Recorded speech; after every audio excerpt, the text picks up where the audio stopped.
How long have you been accepting the way you feel right now?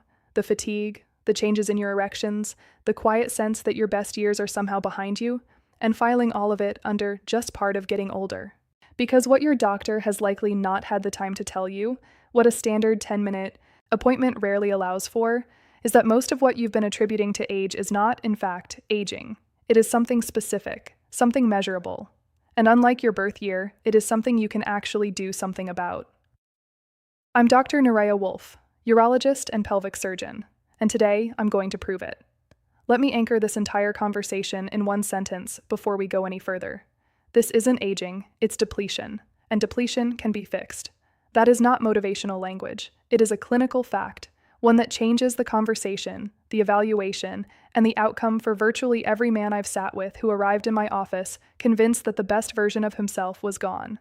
Today, I'm going to walk you through what vascular depletion actually is, why it masquerades as aging so convincingly, what it's doing specifically to your sexual health, your energy, and your sense of vitality, and exactly what you can do to address it.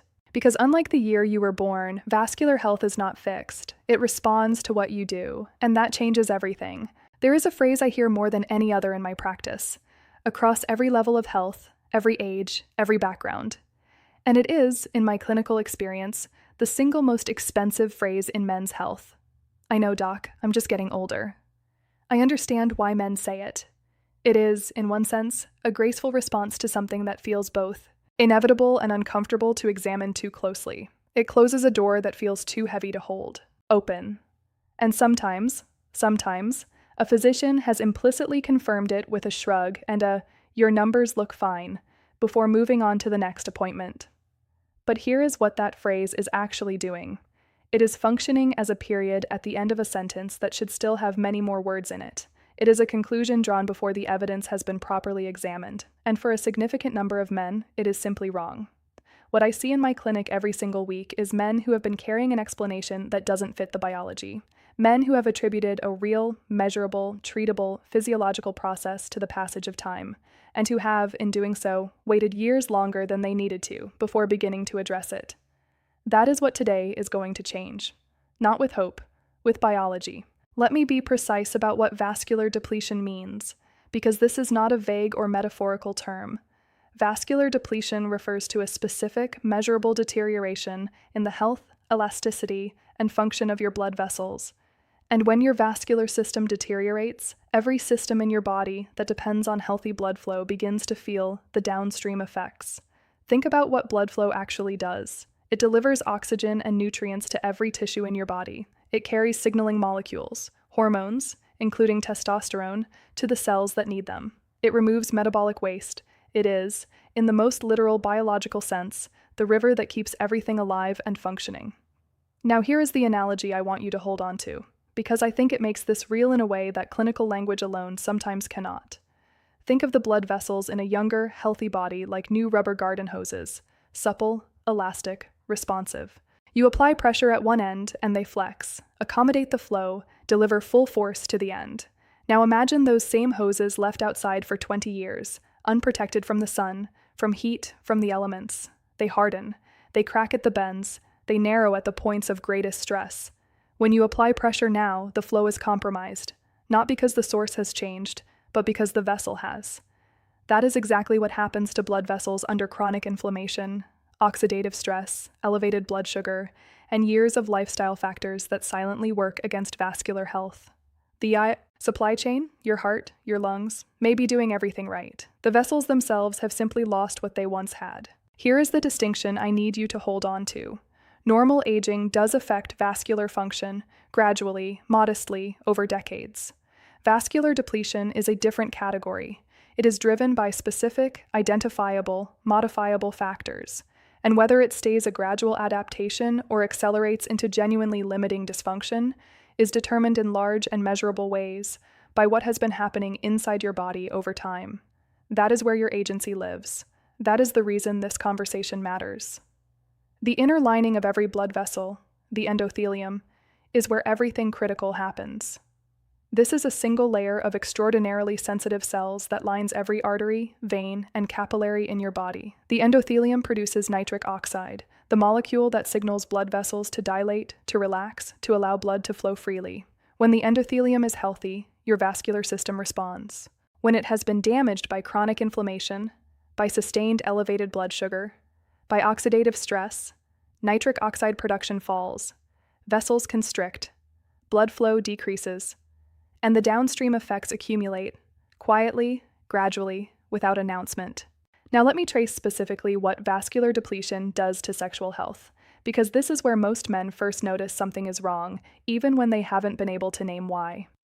An erection is, at its core, a vascular event, not primarily a hormonal experience, though hormones contribute, not primarily a psychological experience, though psychology shapes it significantly. The fundamental mechanism of an erection is blood flow, specifically, blood rushing through a specialized network of arteries into the erectile tissue of the penis, and being held there by the compression of outflow veins, creating the internal pressure that produces firmness. The arteries that supply the erectile tissue are among the smallest in the entire human body, approximately 1 to 2 millimeters in diameter. Think of your circulatory system as a branching network of pipes.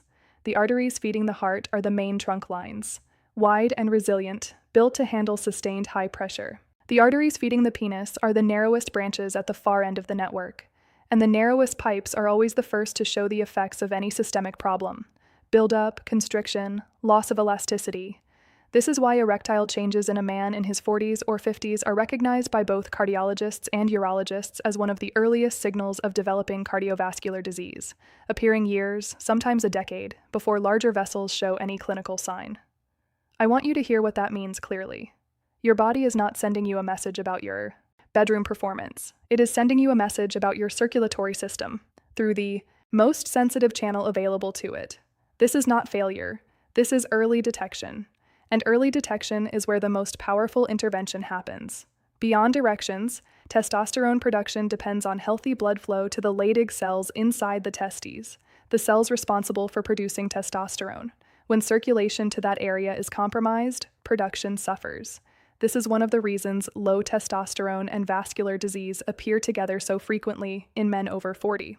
They often share a common upstream cause. Energy follows the same logic. Every cell depends on the delivery of oxygenated blood and the removal of metabolic waste. When vascular function declines, cellular energy production becomes less efficient, experienced not as dramatic collapse, but as a gradual dimming. The tank never quite fills all the way. The vitality you once took for granted now requires management. Sleep quality is connected as well. Poor vascular function is a contributing factor to sleep-disordered breathing, including sleep apnea, which in turn depletes testosterone, elevates cortisol, and deepens the very vascular dysfunction that contributed to it. A cycle, and like every cycle, it can be interrupted. These are not separate problems. They are connected expressions of a single underlying condition, which means addressing the root has the potential to move multiple markers at once. Let me walk through the 5 primary drivers of vascular depletion, because this is where the story shifts from diagnosis to possibility. Driver 1. Chronic inflammation. Inflammation in acute situations is a healing mechanism, but when the body is maintained in a state of low-grade chronic inflammation through poor diet, disrupted sleep, physical inactivity, excess body fat, and sustained psychological stress, the blood vessel walls pay a steep price. A chronically inflamed endothelium loses its ability to produce nitric oxide efficiently. Vascular tone increases, blood flow decreases, and the downstream effects accumulate. Driver 2. Oxidative stress. This refers to an imbalance between free radicals, unstable molecules produced by cellular processes and amplified by smoking, alcohol, and certain dietary patterns, and the antioxidant defenses that neutralize them. When oxidative stress is chronically high, it accelerates damage to blood vessel walls and contributes to atherosclerosis, the gradual narrowing and hardening of arteries through plaque buildup, quiet, accumulating, compounding. Driver 3. Insulin resistance and metabolic dysfunction. When the body's ability to manage blood sugar is impaired, increasingly common with age, particularly in men who carry excess abdominal fat or have lived with high sugar diets over extended periods, the consequences for vascular health are direct and well documented. Elevated blood glucose damages the endothelium, chronically high insulin promotes inflammation, and the aromatase enzyme concentrated in abdominal fat actively converts testosterone into estrogen, suppressing circulating testosterone at the same time. 2 problems. 1 root. Driver 4. Chronic psychological stress. This one surprises people when I connect it to vascular health, but the mechanism is direct. Sustained psychological stress maintains elevated cortisol and keeps the sympathetic nervous system activated over extended periods.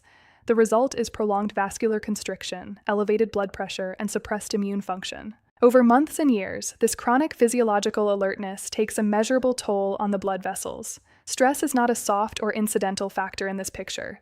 It is a biological mechanism with real vascular consequences. Driver 5. Physical inactivity. The cardiovascular system is designed to be challenged. It adapts to demand. When that demand is consistently low, the adaptations run in the wrong direction. Aerobic capacity decreases. Vascular elasticity diminishes. Endothelial function declines. The body is remarkably honest about this. What you don't challenge, it gradually stops maintaining. I also want to acknowledge, because this is important, that genetic and congenital factors can make some men more vulnerable to vascular disease regardless of lifestyle.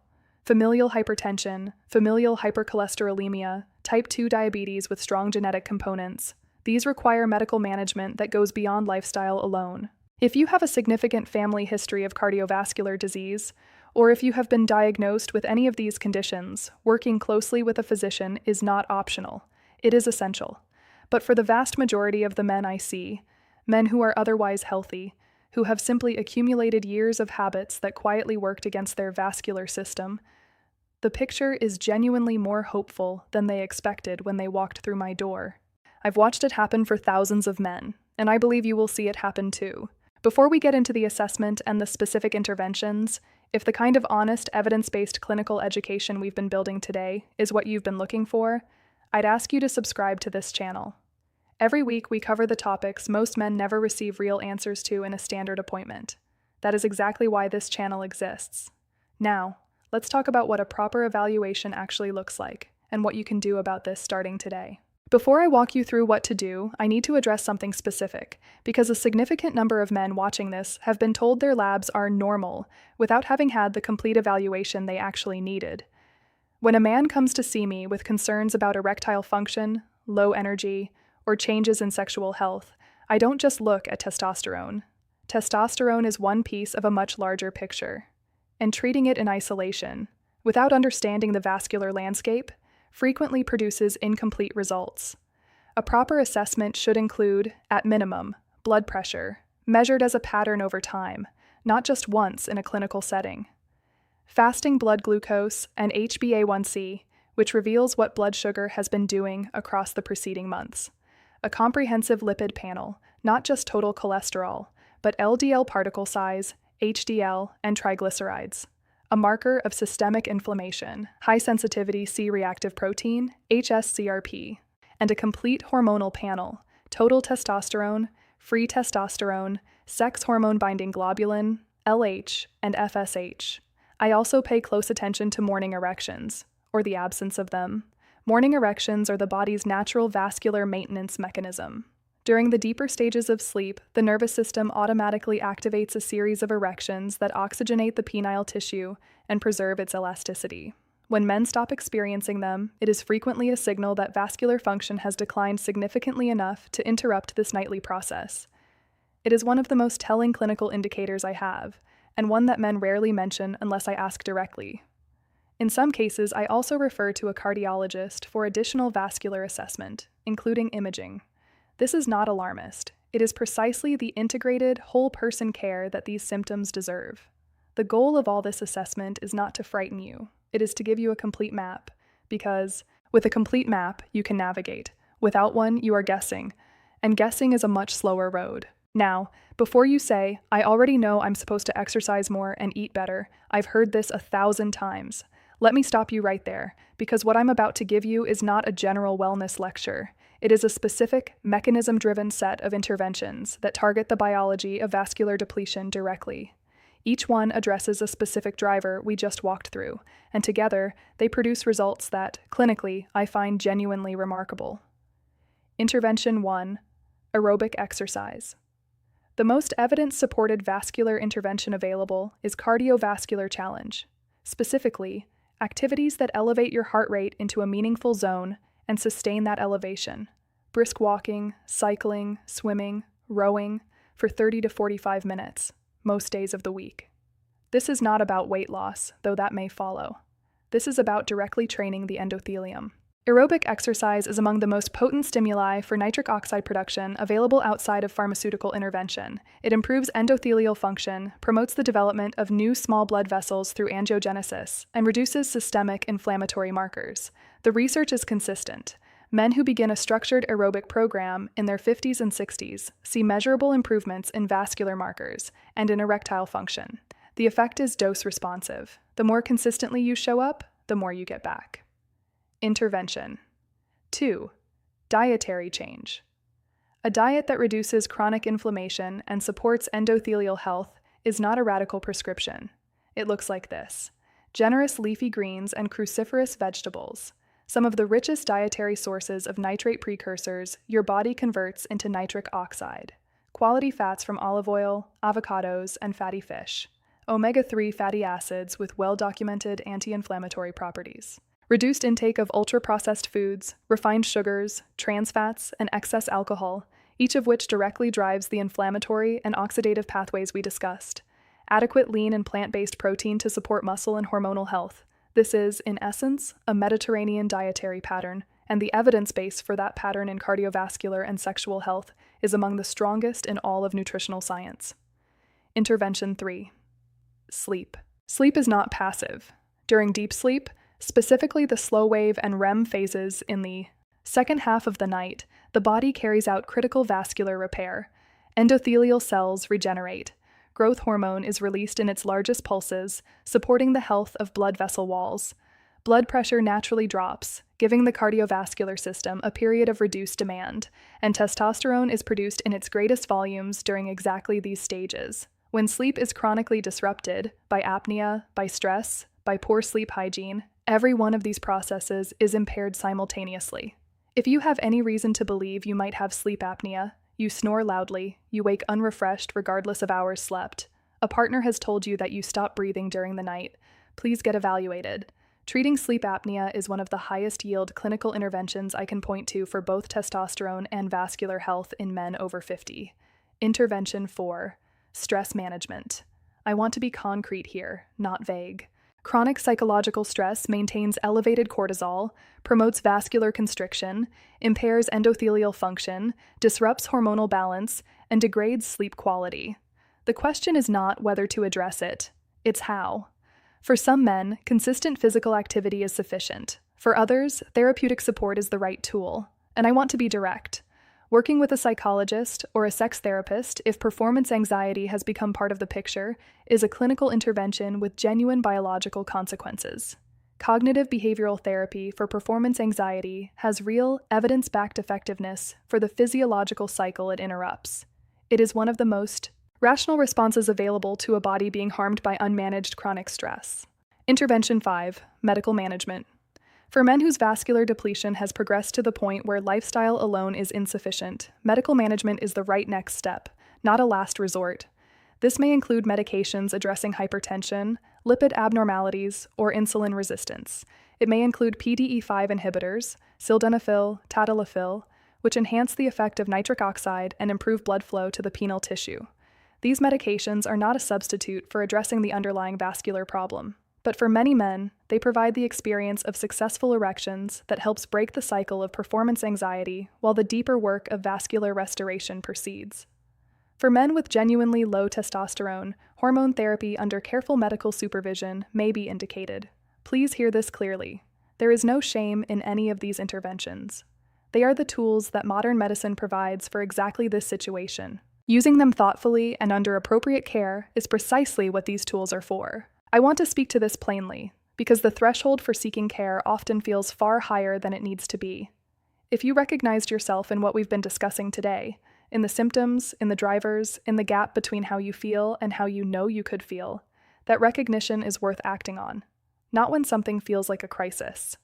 Now, the men who do best are the ones who come in with curiosity rather than alarm, who say honestly, "I've noticed a change, and I want to understand what's driving it."